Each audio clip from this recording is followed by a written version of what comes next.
મુખ્યમંત્રી યુવા સ્વાવલંબન યોજના MYSY એને પણ ધ્યાનમાં રાખજો.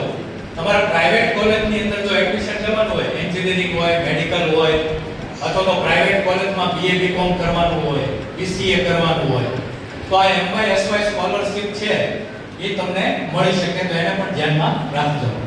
બરોબર?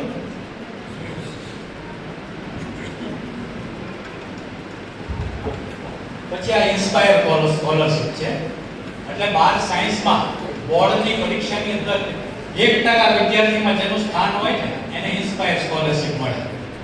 પછી A ગ્રુપ હોય કે B ગ્રુપ હોય, પણ આ ઇન્સ્પાયર સ્કોલરશિપમાં એવું છે કે તમારે જે રિસર્ચ ઓરિએન્ટેડ કોર્સ હોય, BSc MSc છે, ઇન્ટિગ્રેટેડ MSc છે, એમાં એડમિશન લો તો જ મળે. પછી તમારે 1% માં સ્થાન હોય પણ મેડિકલમાં જાવ તો આ સ્કોલરશિપ ન મળે. બરોબર? 1% માં સ્થાન હોય પણ એન્જિનિયરિંગ કરો તો આ સ્કોલરશિપ ન મળે. પણ BSc MSc જે રિસર્ચ ઓરિએન્ટેડ કોર્સ હોય એમાં જાવ ને તો આ સ્કોલરશિપ મળે. એમાં વર્ષે 60,000 જેવી સ્કોલરશિપ અને 20,000 બીજી એક ગ્રાન્ટ મળે. એમ કરીને 80,000 જેવા તમને રકમ મળતી હોય છે.